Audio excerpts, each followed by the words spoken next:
Hello, my dear students. Today we are going to talk about something really interesting and very important, that is optical fibers. So while we are finishing up with lasers, I asked you that can you mention some applications of lasers? And you came up with some brilliant ideas and fantastic applications related to your particular fields. So today I am going to focus on a very particular application that has revolutionized our current times, and that is communication. So today we'll talk about optical fibers and how they are combined with lasers to give rise to this very fast communication that we have nowadays. So to begin with, let me ask you something. If we are in a shop, we want to take an internet connection. What is the thing that we look for a good in a good internet connection? That is bandwidth, right? So when we take an internet connection, we judge it by how good the bandwidth is. Now, what is this bandwidth? Can you relate it to a physical quantity? So let us start our discussion from there, and slowly we'll move on to how optical fibers are so important for the communication that we have nowadays. So bandwidth is basically a quantity that tells you that simultaneously how many people can use that connection, that particular channel, to communicate their information, whatever they are communicating to the other end, in a faithful way. There will be less loss, and whatever they are sending, the receiver will receive it with a good efficiency. So the bandwidth measures that the information, how faithfully it reaches from the sender to the receiver. And interestingly, if you see, it is basically related to the operating frequency, the frequency through which you are sending the signal. It depends on that. Now, if you look at our electromagnetic spectrum, so usually we send any information that we want to use using some of these waves, right? Radio waves, microwave, infrared waves, and so on. So in fiber optics, maybe in the visible light, and so on. So in the time of World War, or at that time, radio was the most faithful communication that we had at that time, right? And we slowly moved on up higher and higher in this frequency scale to have a proper good bandwidth, so that many people can faithfully use that. Now, it will be not a perfect statement if I say that the bandwidth is only dependent on operating frequency. It also depends on something called quality factor, which you will learn later. But you will also see that quality factor is basically property of the circuitry that we use, and its value cannot change much. Its value lies in between from 1 to 100 or 300, and that is the range. Okay, so you cannot control it much, but you can change the operating frequency. If you say move from radio to microwave, then you take a jump of 10 to the power 4 in the frequency range, and that is how your bandwidth changes. It's directly proportional to it. Now, slowly the communication moved on from radio to microwave and so on, but it stopped somewhere here, around here, because using visible light for communication was not very easy task to do. Now you will say, what is the problem? What is the problem from using visible light? So suppose I am standing on top of this building with a lamp in my hand. Okay, with a lamp in my hand, and you are standing in top of some other building, and I am giving you some signal using this torchlight that I have in my hand. Now, if we are standing nearby, then you can see the light signal that I am sending, and you can bit by bit you can translate every on to 1 and every off to 0, and you can read whatever I am trying to say. Now suppose you moved on from this short distance range to a little bit long distance range. So what will happen is the light will degrade very fast as you move further and further away from me, right? So this is the first problem that we have in communicating with visible light, that one, it travels through the air really good, but it also has a huge loss, right? And there are so many other sources available around, that the signal that I will send will get completely lost until it reaches you. So that is the first problem. The second problem is the source itself. So if I am sending a light with a normal bulb, then that light has its own limitation. You cannot switch on and switch off such a light very fast. Okay, so we need a faithful source which can actually translate a very high bit data to an electrical pulse so that you can read it. So we need to complete this optical communication network. So what do we need for that to complete this optical communication network? So to complete a total fiber optic communication channel or any communication channel, so to say, what we need is three things. Okay, the first thing is a transmitter, right? Something that will transmit the information that I want to send. So in case of an optical communication, if I want to translate whatever data I want to send in terms of light, making them in terms of light, then first I need is an optical source, right? What kind of a source I will need? It will be very precise, a very precise source, a very coherent source, and something that can be turned on and off very fast, super fast, right? If I want to transcribe a very high bit rate of data, then what I need is a source that can be turned on and off very fast. Okay, so thus I translate the input data in terms of optical signal. Next what I need is a medium through which that signal will be sent to me from the receiver to the other end where someone will receive the signal, right? For that I need a proper medium, and by the discussion so far I guess you understand that that medium cannot be air. I cannot send my data through air. There are lots of difficulties, loss and the noise, other optical noise from surroundings. The data can be stolen because it is traveling freely. So there are several problems associated with that. So what I need is a good low loss medium through which securely my data can translate from me to the other end, to the receiver. So here first I need the input data which can be changed, transmitted in terms of a light source, a very precise light source. Now this light source will be on and off depending on the bit rate that I have, 1010, depending on it will be on off, on off. Then I need a medium through which that will travel to the other side where someone will receive it, right? And then that person who is receiving it have to change the light signal to electrical pulses to understand whatever I am trying to say. So an appropriate receiver will also be needed so that the light signal can be changed in terms of the electrical signals again. So these are the three parts that I need to complete the channel of communication, right? And can you guess how can we make these three things?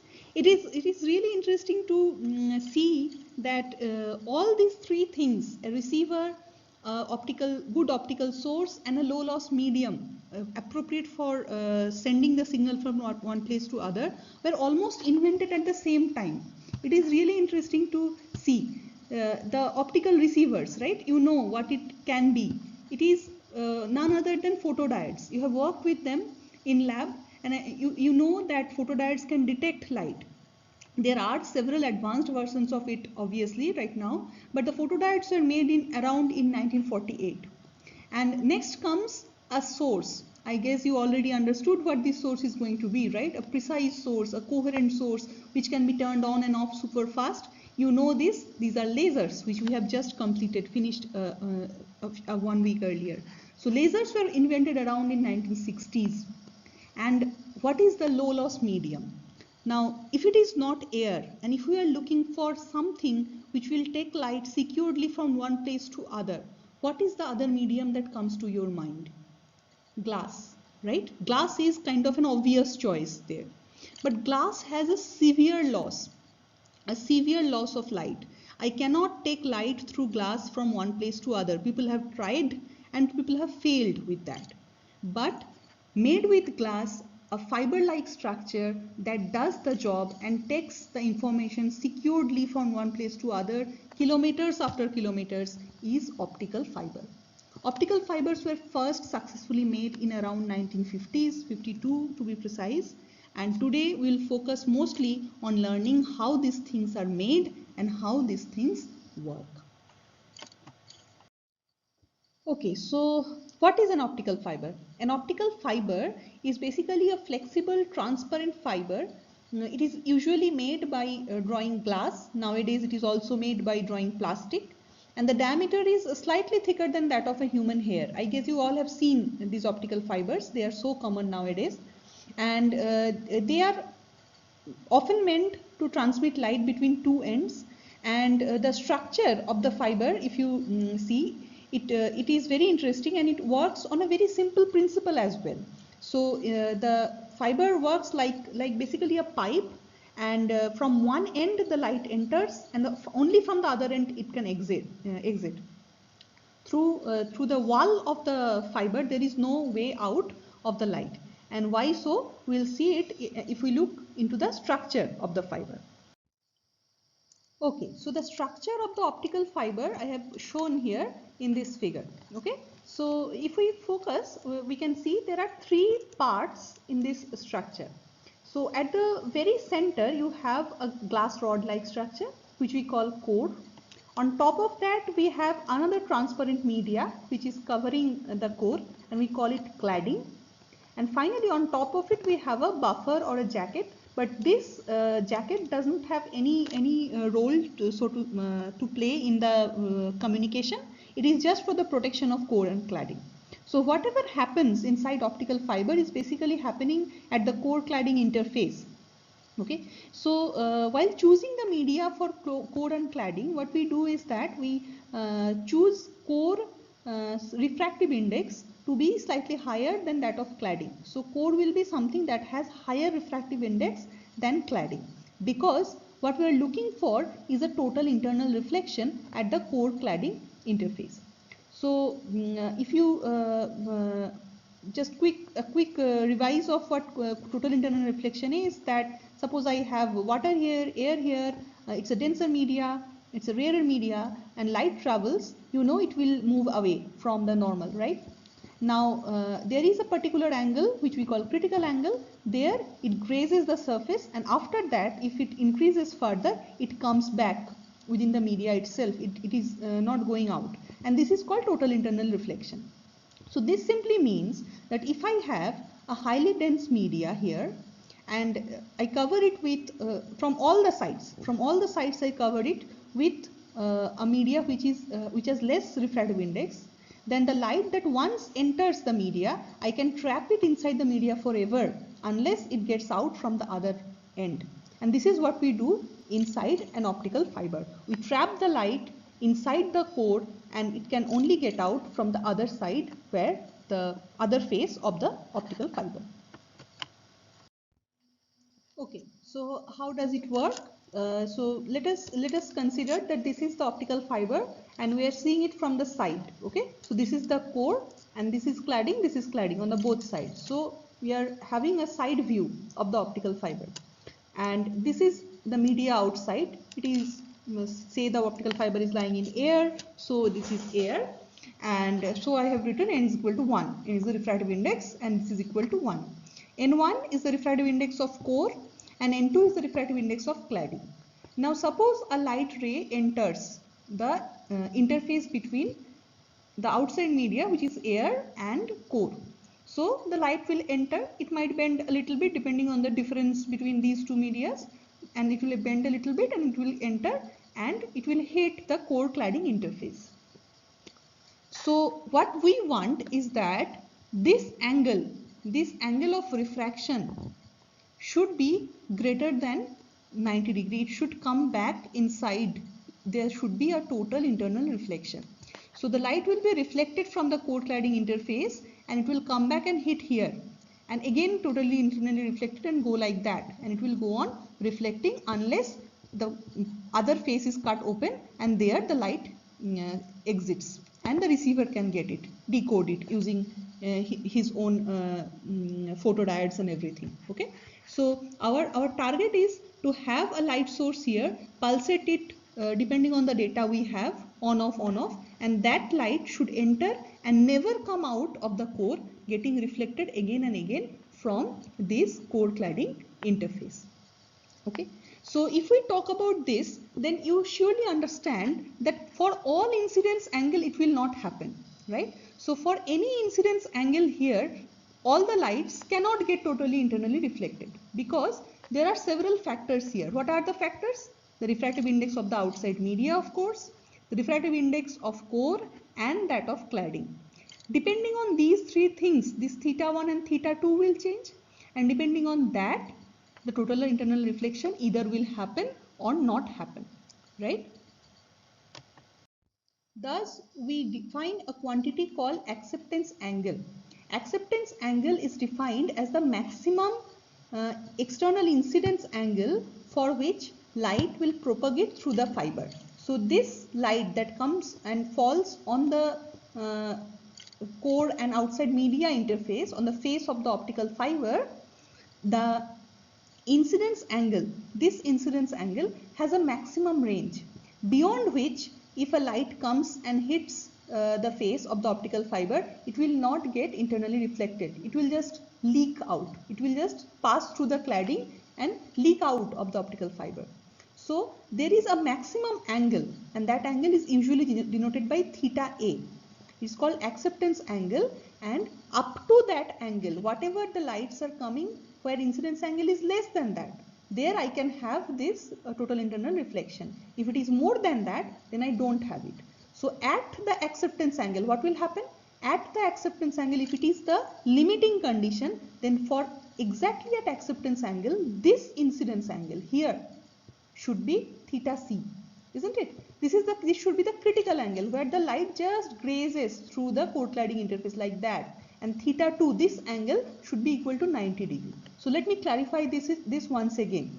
Theta A, the acceptance angle, is the maximum external incidence angle, this one, for which light gets totally internally reflected. Light will propagate successfully through the fiber, and for that what we need is this theta 1 must be equal to theta c, the critical angle corresponding to core and cladding interface, so that the light just grazes through the surface like this, and theta 2 in that case will be 90 degree, right? So this is the definition for acceptance angle.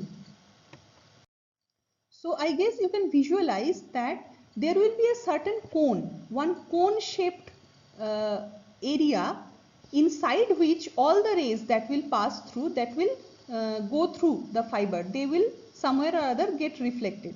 And if the light is outside that particular cone, then it will escape through the surface like this, right? So this cone is called the acceptance cone.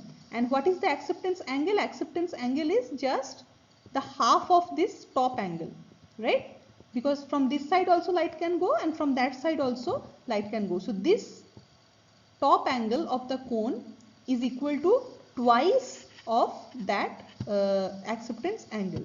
So this angle that we have at the top of the cone is twice theta A. Now let us talk about the most common measure of the light gathering capacity of optical fibers. Theta A is the quantity that tells you how much light can be gathered by the optical fiber. If I have several light rays coming out, here and trying to enter the optical fiber, theta A tells you that how much light can be gathered by the fiber. And a more conventional way of defining it is numerical aperture.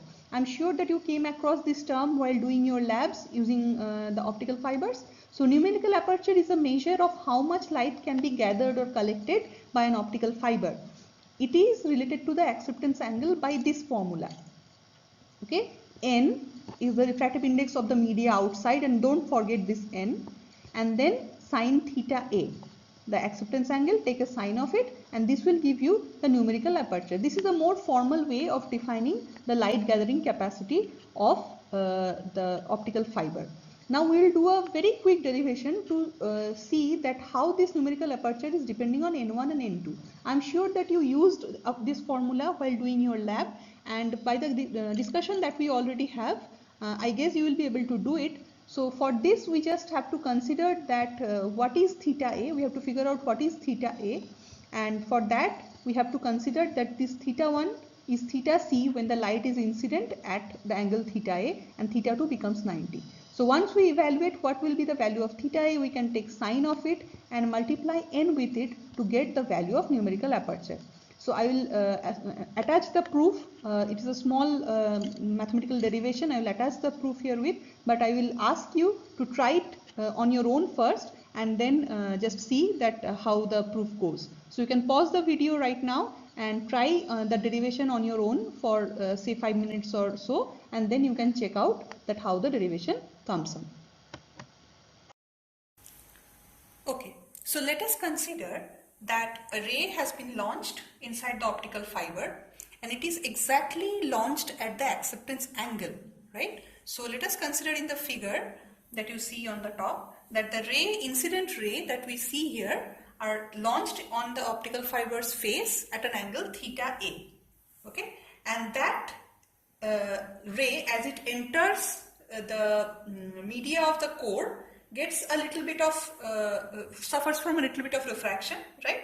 So as we see that the media outside, which is air or it could be some other media, it has a refractive index of n. So as we are considering air, we took it as 1, but in general case we'll consider it as n. So just by Snell's law, that the law of diffraction, we can write that n sine of theta A would be equal to n1 sine theta, right? And theta is the angle, as you can see in the figure, associated figure, okay? Now from the above figure, if you complete the small triangle that exists there, you can check that fact that theta will be equal to pi by 2 minus theta c. Because we are considering the limiting condition, right? So in the limiting condition, the incidence angle will be theta A. Outside that acceptance cone, no light can transmit through, and because of the fact we have on the interface of core and cladding the incidence angle to be theta C. That is the critical angle. So this is theta C is basically the critical angle.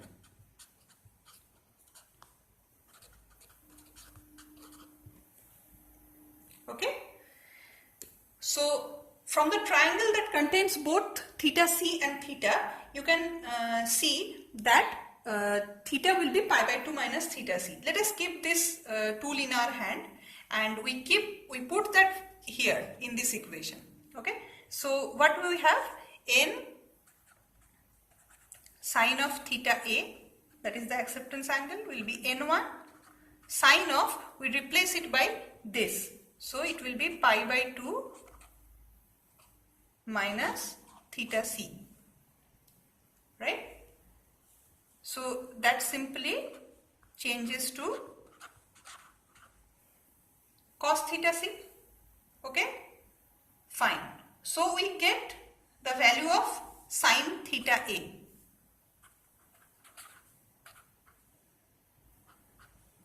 And that is equal to n1 by n cos theta C. So this is the quantity that we are looking for. Remember, numerical aperture. It is dependent on the acceptance angle. And we see that is directly dependent on theta C. Now, the only job left is to figure out what cos theta C would be. Now we see that cos theta C is nothing but 1 minus sine square theta C and its root, right? So let us keep this in hand and let us consider the interface between core and cladding and write down the Snell's law there as well. So the Snell's law at the interface of core and cladding.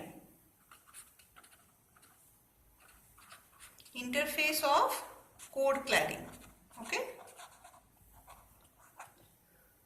So this equation that we wrote is on the face of the fiber. So the interface was with outside media N and core material N1, right?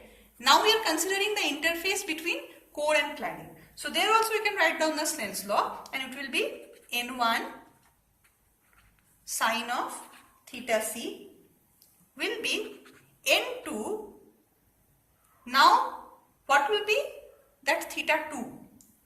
Theta 2 will be exactly equal to pi by 2, isn't it? The ray will just graze through the interface of core and cladding. That is the critical condition. Just after that, if you have a little bit you change from that condition, you will have total internal reflection. So here we are just at the boundary of total internal reflection, and that means at theta c we know that the ray will just graze through the interfaces and the angle will be 90 degree. Right? So it will be just N2. So from here we see that sine theta c is N2 by N1.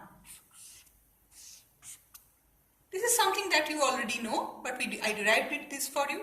So the only job left to do now is to take this equation, plug this here, and then take that and plug that here. Okay? So that will give you the final expression that we are looking for, and that is sine theta A is equal to N1 by N root over 1 minus N2 square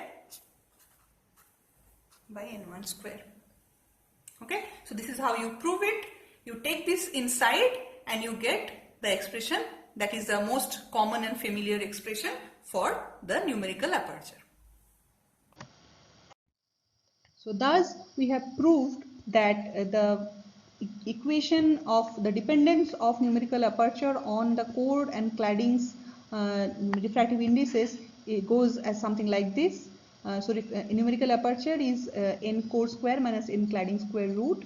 So I hope you understood whatever we discussed so far. Think about applications of optical fiber and just try to figure out that how they are all around us. So not in just inside your internet cables, but in all around the other important applications of this as well. So we are finishing up the module with lasers and optical fibers here, and the only portion that is left is polarization. So I will try to post the videos of polarization soon. Take care. Bye bye.